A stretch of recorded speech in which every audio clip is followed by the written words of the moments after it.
Apa yang diajarkan orang kaya pada anaknya? Kebanyakan orang tua kita mengatakan, belajarlah yang giat, raih nilai yang baik, nanti kamu akan mendapat pekerjaan berupah tinggi dengan tunjangan dan bonus yang besar. Apakah pernyataan itu tepat? Kenyataannya, banyak waktu yang kita habiskan untuk mempelajari hal-hal yang tidak kita butuhkan di kehidupan nyata. Sebagian besar ilmu yang diajarkan adalah untuk keperluan profesional, membentuk kita menjadi seorang pekerja yang baik. Banyak lembaga pendidikan tidak mengajarkan kita cara mengelola kekayaan yang kita peroleh. Padahal pengetahuan tentang pengelolaan keuangan adalah pengetahuan yang kita gunakan seumur hidup. Kebanyakan dari kita tidak diajarkan untuk bisa melek secara finansial. Robert T. Kiyosaki memiliki dua ayah kandung dan ayah angkat. Ayahnya yang pertama mengalami masalah-masalah keuangan di akhir hidupnya. Ayah yang lain merupakan salah satu orang terkaya di Hawaii dan meninggalkan banyak warisan. Kedua ayahnya merupakan orang yang karismatis, berpengaruh, dan sama-sama mengetahui akan pentingnya pendidikan. Namun mereka mengajarkan hal yang berbeda. Ayahnya yang miskin mengatakan, cinta akan uang adalah akar dari segala kejahatan.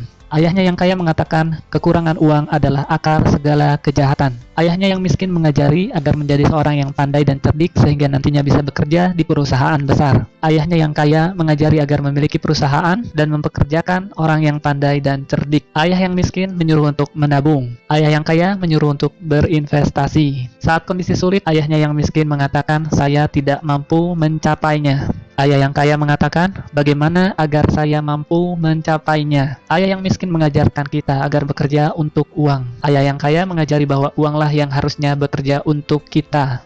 Apa pelajaran yang bisa kita ambil dari kisah hidup Kiyosaki? Pelajaran pertama, orang miskin dan kelas menengah bekerja untuk uang. Orang kaya mempunyai uang yang bekerja untuk mereka. Manusia dipenuhi oleh rasa takut dan hasrat. Takut hidup tanpa uang memotivasi kita untuk bekerja keras. Setelah itu, kita mendapatkan penghasilan. Selanjutnya, hasrat atau nafsu mengajak kita untuk memikirkan hal-hal yang indah.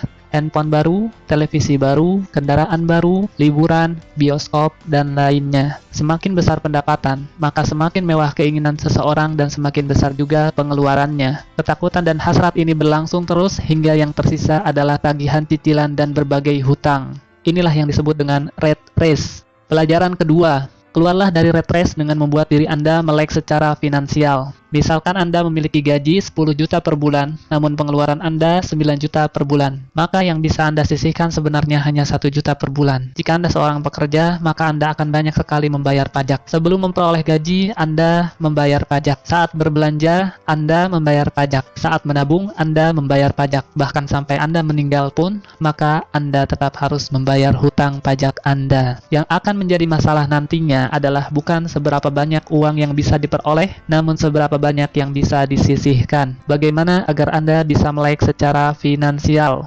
Pertama, Anda harus mengetahui perbedaan antara aset dan liabilitas. Secara sederhana, aset adalah segala sesuatu yang menghasilkan uang ke dompet Anda, seperti saham atau reksadana, apartemen yang disewakan, real estate, kekayaan intelektual seperti buku, metode pendidikan, dan bisnis yang tidak membutuhkan kehadiran Anda secara fisik. Anda bisa menggaji seorang manajer untuk mengurusnya. Liabilitas adalah segala sesuatu yang mengeluarkan uang dari dompet Anda. Contohnya adalah hutang kartu kredit, hutang sewa, televisi baru, handphone mewah, asuransi, dan lainnya.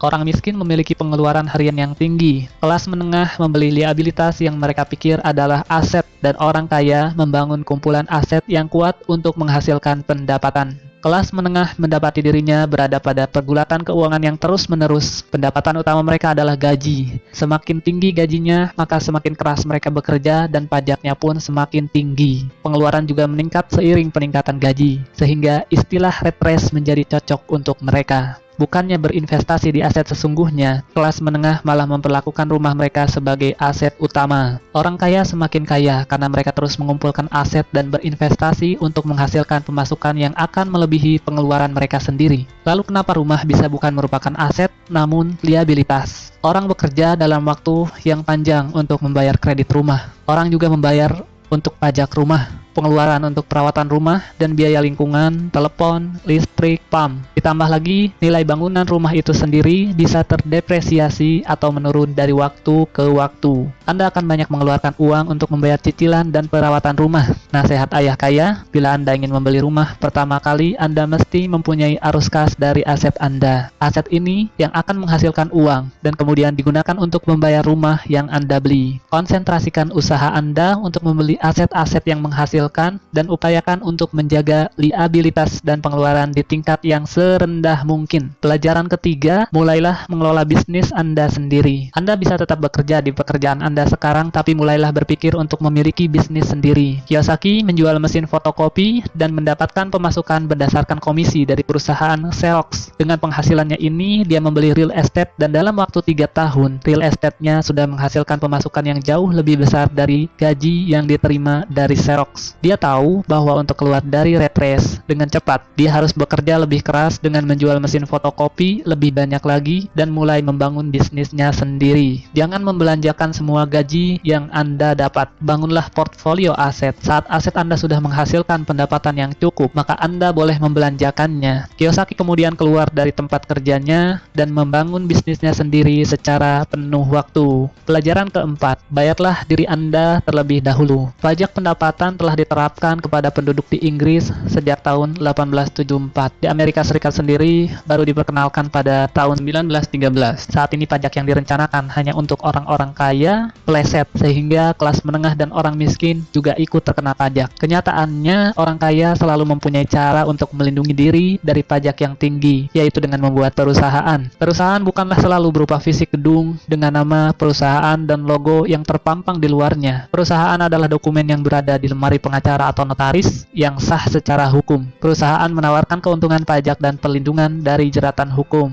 Ini adalah cara yang sah untuk melindungi kekayaan Anda. Orang kaya telah menggunakan cara ini dari generasi ke generasi. Pelajarilah lebih lanjut dan temukan aturan-aturan pajak yang membawa keuntungan terbaik untuk Anda. Ayah kaya berkata, bayarlah diri Anda terlebih dahulu. Ini akan memaksa Anda untuk membuat sumber pemasukan lain untuk menutup pengeluaran Anda. Aturan sederhana ini bekerja seperti ini. Orang yang bekerja untuk perusahaan akan pertama-tama membayar pajak, lalu mendapatkan pemasukan, kemudian baru berbelanja. Sedangkan pemilik perusahaan akan terlebih dahulu memperoleh pemasukan, kemudian berbelanja, lalu membayar pajak. Para pekerja dipajaki terlebih dahulu, kemudian menggunakan apa yang tersisa. Sedangkan pemilik perusahaan menggunakan terlebih dahulu pendapatan dan membayar pajak berdasarkan apa yang tersisa. Lalu, apa yang penting dipelajari agar Anda melek finansial? Ada 4 ilmu utama yang penting untuk dipelajari. Yang pertama, akuntansi. Akuntansi membuat kita bisa membaca laporan keuangan. Pada saat meninjau suatu bisnis atau aset, Anda perlu secara cepat melihat catatan keuangan perusahaan yang sedang Anda tinjau. Banyak orang yang tidak tahu bagaimana menyeimbangkan neraca keuangan. Yang kedua adalah investasi. Keterampilan ini akan terasa dengan pengalaman. Bicaralah dengan para investor dan selidiki bagaimana cara mereka berinvestasi. Yang ketiga adalah perilaku pasar. Ketahuilah aturan penawaran dan permintaan. Tidak ada pemilik bisnis yang dapat melakukan bisnisnya tanpa memahami prinsip dasar dari pasar. Lihatlah berbagai kesempatan atau peluang bisnis. Lihat apa yang dijual dan siapa yang akan membelinya. Yang keempat adalah hukum. Kiyosaki merekomendasikan untuk melakukan segala yang berkaitan dengan pengembangan bisnis Anda dalam koridor bisnis yang legal. Ketahuilah hukum-hukum perusahaan, aturan lokal, dan aturan akuntansi yang berlaku. Pelajaran kelima, belajarlah untuk menjadi investor profesional. Ayah kaya menjelaskan bahwa ada 2 jenis investor. Yang pertama adalah pembeli paket investasi. Ini adalah investor yang menelepon retail outlet, perusahaan real estate, stockbroker, atau perencana keuangan dan menaruh uang Anda dalam portfolio investasi yang sudah ada. Cara ini merupakan cara tercepat dan praktis. Yang kedua adalah investor profesional. Rancang sendiri investasi Anda, lakukanlah penawaran aset-aset Anda, dan cari berbagai kemungkinan dari kesempatan yang ada. Ayah kaya sangat menganjurkan jenis investor ini. Anda perlu membangun 3 keterampilan dasar untuk menjadi menjadi investor